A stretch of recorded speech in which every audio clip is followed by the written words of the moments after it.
Hi guys, what's up and welcome back to my channel. If you're new here, I'm Nikita Tanwani, former Femina Miss India Andhra Pradesh and now a YouTuber and a pageant coach.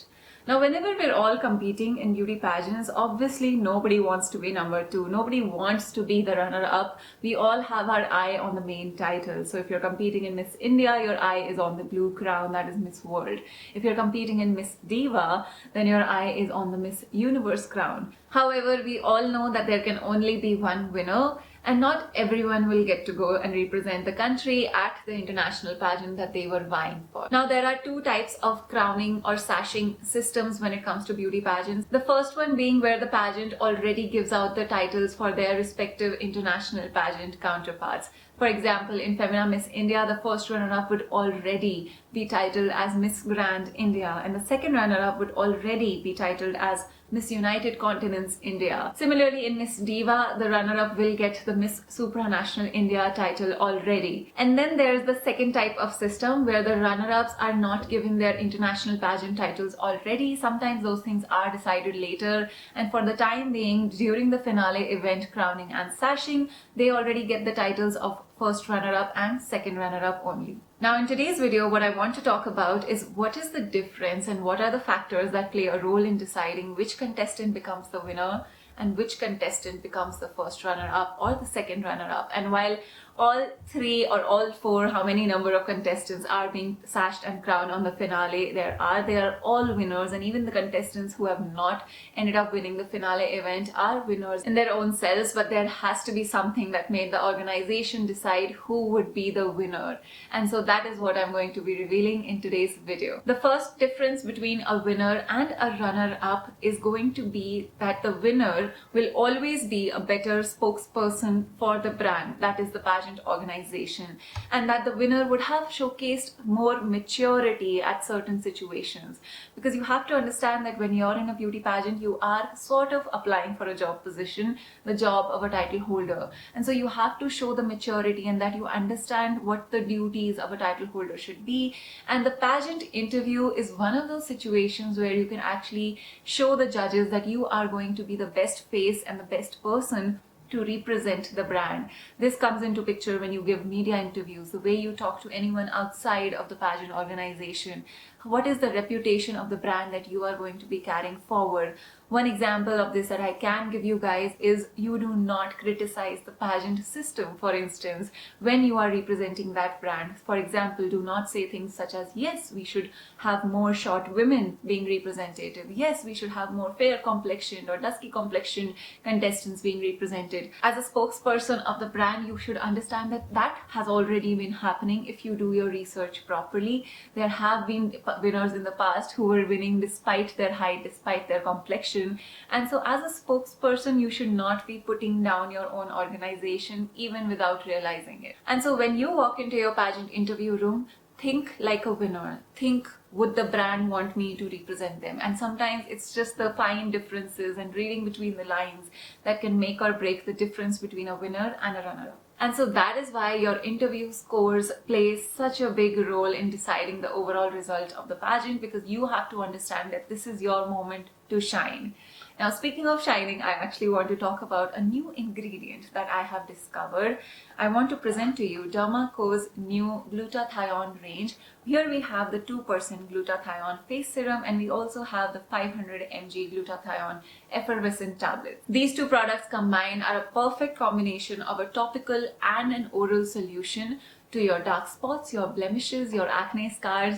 You guys know I have been a fan of Dermacore products for a very, very long time now. And if you've been following me on YouTube for a while, you can actually probably see that my acne scars have actually completely faded away. I hardly feel the need to cover any blemishes or spots anymore on my skin when I'm doing my makeup, and I've started to feel so proud of how clean and even and clear my skin tone is becoming. Now, talking about glutathione, glutathione is actually a great antioxidant, often referred to as the master antioxidant by dermatologists. How it works is that it encourages the production of the lighter melanin pigment compared to its darker counterpart, and that's how it results in even, clear, illuminating skin that glows from within. Like most Dermacore products, this serum also comes with a dropper, which makes it super hygienic to use, and I use it twice, once in the morning and the night, and you always have to remember to follow up with sunscreen whenever you are using such face serums. And the packaging is so sturdy,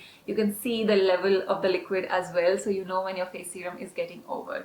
And now in this video, I actually want to give away a niacinamide serum by the Dermacore range, and I would love to share the 15% niacinamide face serum by the Dermacore brand with my YouTube family. All you have to do is make sure that you are subscribed to this channel, give this video a big thumbs up, and once you've done all of those things, then just comment done in the comment section below, and I will reach out to one lucky winner who gets this niacinamide face serum. Believe me, it's going to make one hell of a difference. Coming to the second difference between a winner and a runner-up is the international pageant appropriateness. So when pageants are crowning and sashing, giving away titles for the respective international pageant counterparts in the beauty pageant competition, they are going to look for the person or the candidate who is best suited for Miss Grand, who is best suited for Miss United Continents. And I've always said this, that whenever you're about to participate in a beauty pageant, you do get a choice as to which pageant aligns with your vision, which pageant do you think you're most suited for. And this is a part of the research that you have to do. You have to look at past winners, look at what type of qualities does the pageant organization really appreciate. Are they looking for great photogenic faces? Sometimes they're looking for great speakers. There's always a priority that the pageant brand seems to have, and are you their type? And so the national pageant organizations are also going to be looking for that, and that is how sometimes they decide which candidate is going to represent the country best at what pageant. The third point to remember here is that consistency is reliability.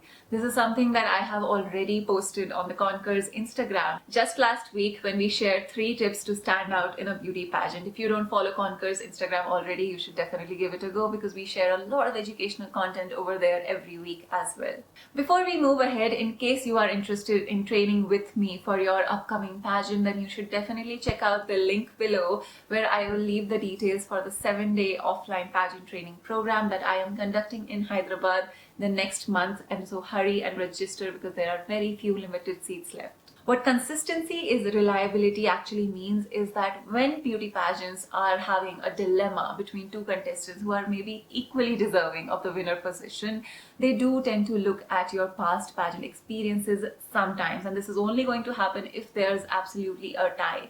And so if there is a contestant who seems to have won several pageants in the past, they also think that, okay, maybe she knows what duties and responsibilities a title holder needs to carry with herself. She has shown consistent performance. She has been the face and spokesperson of multiple organizations in the past, and so she has that sense and maturity. Whereas someone who has probably never run a competition before, this new position and the duties of title holder might just intimidate that person. And so when they are looking for a person to represent their brand, they want to be able to trust them, and this is where, and the only place where, prior pageant experience will come. Another difference between a winner and a runner-up position is also about their potential. And sometimes brands are also looking at this as to whether a contestant has the potential to be groomed further, or have they reached a level of stagnancy. And so they are looking for the best representative. And now this depends on which type of pageant you are going for. Is that pageant often known as a launching pad, or is it already an international pageant and there is no level above it? And so that is where the brand and the team will be discussing, do you think we can potentially train this candidate to end up winning the next international, the next national, or whatever pageant is at the next stage? And if the answer to that question is yes, how much time does she need to be trained? Is she potentially ready for the next pageant? That also makes a difference sometimes. And also the international pageant, do they always want the winner of the below pageant to be sending its winners, or do they accept the runner-ups as well?